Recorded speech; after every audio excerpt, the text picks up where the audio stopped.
Vamos lá, Caboclo. Pensar com a literatura.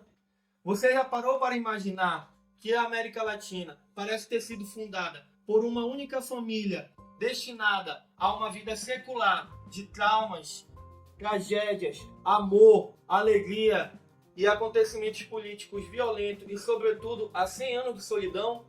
E que, ao cabo, esse destino trágico foi enredado colonialmente pela escrita de um estrangeiro? O livro que vamos ver hoje fala justamente isso. Eu sou o Thiago Roney, professor e escritor amazônida, e este aqui é o quadro Pensar com a Literatura. O nome do livro de hoje é nada mais, nada menos que 100 anos de solidão, do Gabriel Garcia Marques. Fundado em 1967, 100 anos de solidão, do Gabriel Garcia Marques, é, sem sombra de dúvida, o principal livro mais lido, mais editado da narrativa latino-americana e do realismo mágico. O enredo dele, como nós sabemos, é nada mais do que a história de gerações e gerações da família Buendia e Guarã. E com isso, a história da fundação, do desenvolvimento e do declínio de Macondo, que a princípio era uma aldeia e depois uma cidade. Para muitos leitores e leitoras e críticos e críticas, 100 anos de solidão é nada menos do que a metáfora da América Latina. A constituição do sentido real e maravilhoso na narrativa de 100 anos de solidão é complexa e permeada de vários sentidos.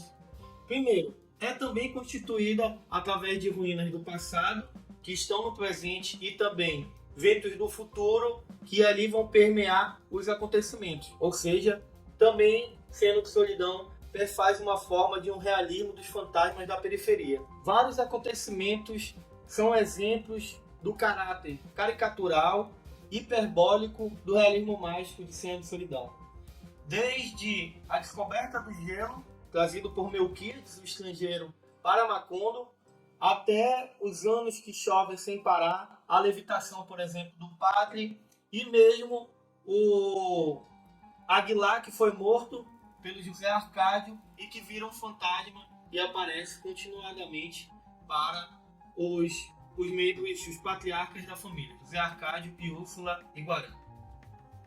E essa perspectiva é importante ser nomeada porque é ela que vai dar o tom da estandartização do realismo mágico de 100 anos de solidão.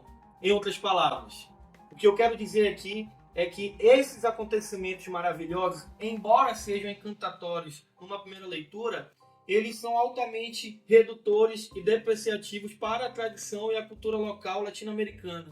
Constituído como uma realidade total, 100 anos de solidão traz também um movimento altamente curioso e ao mesmo tempo complexo e contraditório entre a tradição e a modernidade, o universal e o singular, a narrativa e o mito, a história e a fábula.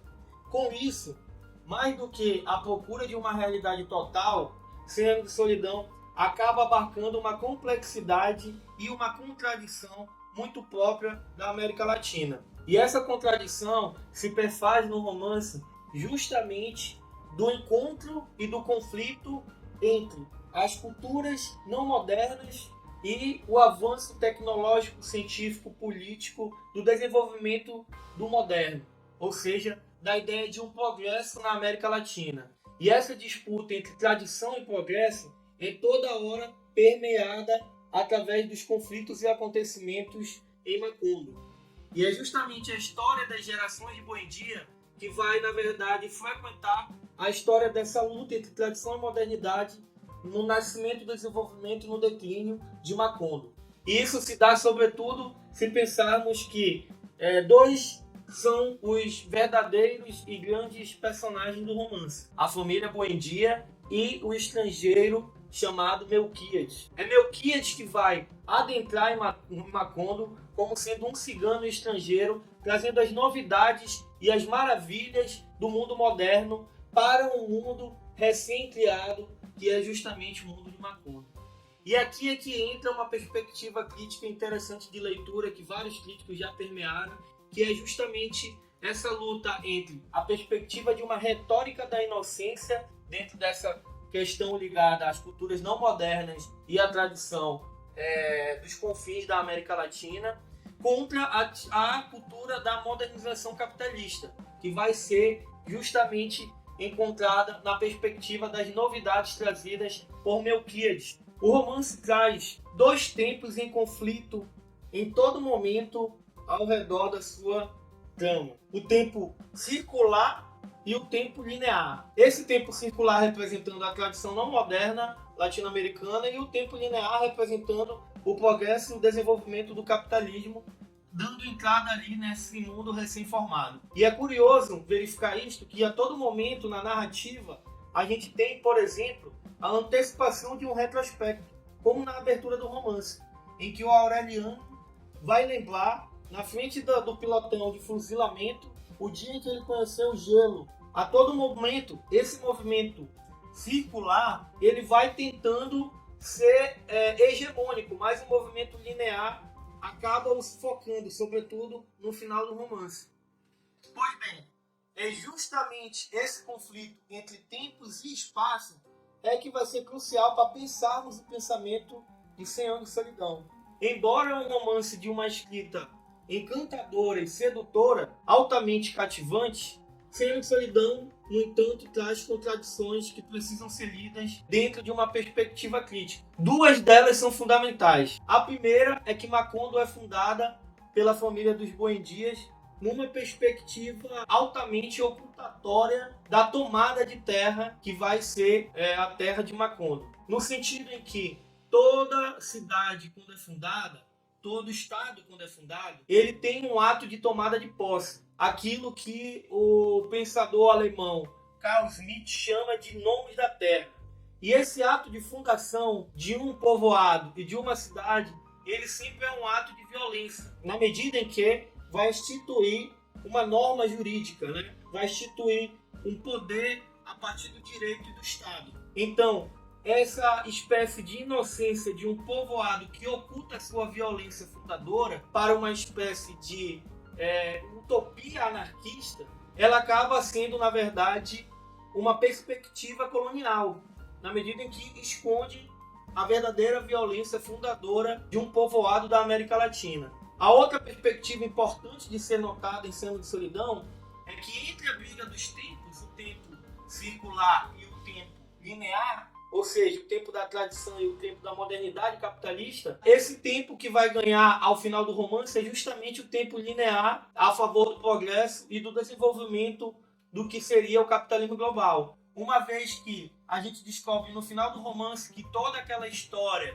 de fundação, desenvolvimento e declínio de Macondo é, na verdade, uma história criada e escrita justamente por Melquíades, que é o cigano estrangeiro, e que, portanto, se é uma cidade, um povoado, de gerações e gerações, escritas e inventada por um estrangeiro em forma linear, se a gente tem, portanto, uma perspectiva altamente colonial, que é justamente a perspectiva do final do romance. Portanto, 100 Anos de Solidão, ao invés de fazer um realismo dos fantasmas da periferia para investigar o poder moderno, como outros romances fizeram, na verdade, o 100 Anos de Solidão acaba criando um mito de origem e ocultando a sua violência fundadora.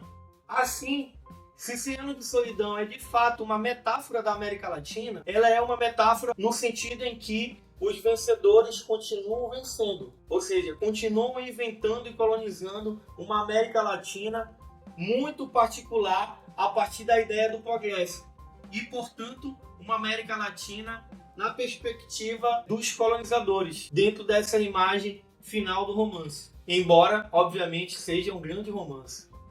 Para finalizar, eu gostaria de indicar o disco da música que está tocando no fundo desse vídeo, que é um disco estratosférico, que é o Sankofa, do Amaro Freitas.